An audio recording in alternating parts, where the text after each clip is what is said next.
নমস্কার বন্ধুরা, অর্পিতাস গার্ডেনে তোমাদের সবাইকে স্বাগত। অনেক সময় আমাদের লঙ্কা গাছের পাতা কুঁকড়ে যায়, গাছের পাতা হলুদ হয়ে যায় বা গাছে সেভাবে ফুল আসতে চায় না। এই সময় এই গাছগুলোতে আমরা যদি কফি ব্যবহার করি তাহলে কিন্তু খুব সহজেই আমরা এই সমস্যাগুলো দূর করতে পারি। আজ আমি তোমাদের দেখাবো কি পরিমাণে বা কোন কোন পদ্ধতিতে আমরা গাছে কফি ব্যবহার করব। আমরা আমাদের টবে যে মাটি ব্যবহার করি সেই মাটি কিন্তু আমরা বেশ অনেক দিন ধরেই ব্যবহার করি। এইভাবে অনেক দিন ব্যবহারের ফলে টবের মাটির পিএইচ লেভেল কমে যায়। এই পিএইচ লেভেল কমে যাওয়ার ফলে টবের মাটি অ্যালকালাইন বা ক্ষারীয় হয়ে যায়। আমাদের ছাদ বাগানে যেসব গাছ অ্যাসিডিক সয়েল পছন্দ করে, যেমন ধরো জবা গাছ, লঙ্কা গাছ বা গোলাপ গাছ বা ঢ্যাঁড়স গাছ, এই গাছগুলোতে তখন কিন্তু এই পাতা ঝরে যাওয়া বা পাতা হলুদ হয়ে যাওয়া, পাতা কুঁকড়ে যাওয়া বা ফুল না আসা, এই ধরনের সমস্যাগুলো দেখা যায়। তখন আমরা সেই সব গাছগুলোতে কিন্তু কফি ব্যবহার করব। এর ফলে কিন্তু টবের মাটির যে পিএইচ লেভেল সেটা ঠিক থাকবে, অর্থাৎ মাটিটা অ্যাসিডিক থাকবে। কারণ কফি হচ্ছে মাটির পিএইচ মাত্রাকে ঠিক রাখে। দেখো, ওই কফিতে থাকে পটাশিয়াম এবং ম্যাগনেসিয়াম, যা আমাদের গাছের বৃদ্ধিতে সাহায্য করে। এই কফি আমরা দুভাবে আমাদের গাছে ব্যবহার করতে পারি। প্রথম হলো, আমরা এই কফি লিকুইড আকারে আমাদের টবের মাটিতে ব্যবহার করতে পারি। দ্বিতীয়ত, আমরা এই যে কফি পাউডার সরাসরি আমাদের টবের মাটিতে ব্যবহার করতে পারি। দেখো, লিকুইড আকারে ব্যবহার করার জন্য আমরা এরকম নিয়ে নেব এরকম একটি পাত্র।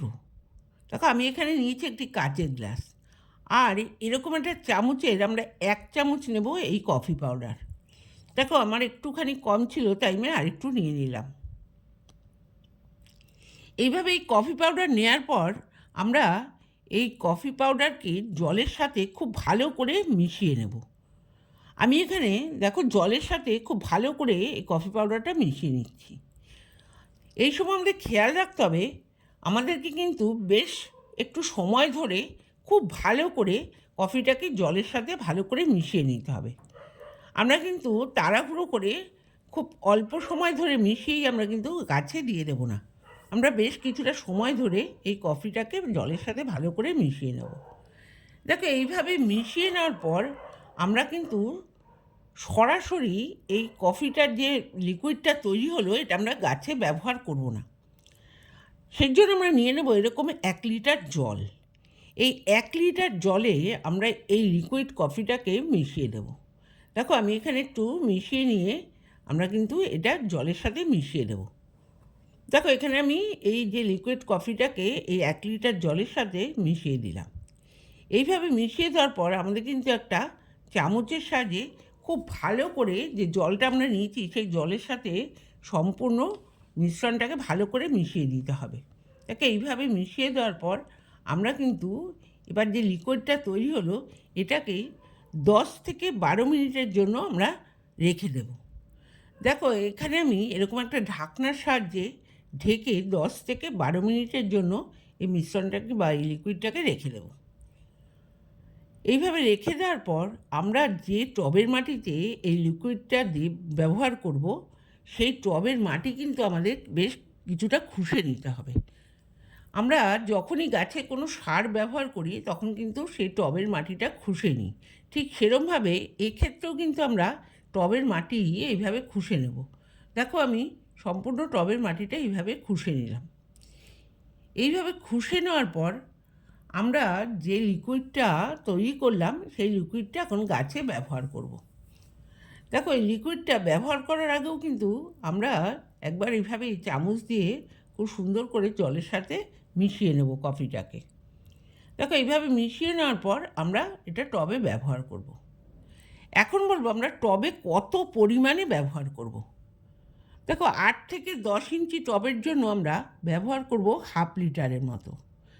দেখো এখানে আমি 1/2 লিটার এই কফি লিকুইড ব্যবহার করছি। টব যদি একটু বড় হয় তাহলে কিন্তু এর থেকে একটু বেশি ব্যবহার করা যাবে, কিন্তু 8 থেকে 10 ইঞ্চির টবের জন্য সবসময় আমরা 1/2 লিটার ব্যবহার করব।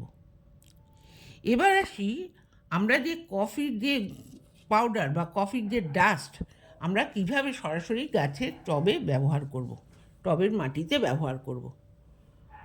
দেখো এই টবের মাটিতে ব্যবহার করার জন্য কিন্তু আমাদের টবের মাটিটা এইভাবে খুশে নিতে হবে। দেখো আমি এখানে টবের মাটিটা সম্পূর্ণ খুশে নিচ্ছি। এইভাবে টবের মাটি আমাদের খুশে নিতে হবে। দেখো এইভাবে টবের মাটি খুশে নেওয়ার পর আমরা এই যে কফির যে পাউডার এটা কিন্তু আমরা সরাসরি আমাদের এই টবের মাটিতে ব্যবহার করব। কিন্তু আমাদের খেয়াল রাখতে হবে আমরা কখনোই কিন্তু গাছের গোড়ায় এই কফির পাউডার ব্যবহার করব না। আমরা সবসময় এইভাবে টবের ধার বরাবর এই কফি পাউডার ব্যবহার করব। দেখো এখানে আমি টবের ধার বরাবর এইভাবে দিয়ে দিচ্ছি। দেখো সম্পূর্ণ টবটারই এইভাবে ধার বরাবর আমরা এইভাবে কফি পাউডারটা দিয়ে দেব। এইভাবে কফি পাউডারটা দিয়ে দেওয়ার পর আমরা যে মাটিটা খুশে রেখেছিলাম সেই মাটিটা এখন এই টবের যে পাউডারটা দিয়ে কফি পাউডারটা দিলাম সেই পাউডারের ওপর দিয়ে দেব, অর্থাৎ কফিটাকে আমরা এইভাবে ঢেকে দেব। এইভাবে ঢেকে দেওয়ার পর আমরা কিন্তু টবে পরিমাণ মতো জল দিয়ে দেব। দেখো এখানে আমি পরিমাণ মতো এই টবে জল দিয়ে দিচ্ছি। আমরা এই কফি পাউডার গাছে বেশ কয়েকদিন পর পর ঠিক সন্ধেবেলায় ব্যবহার করব।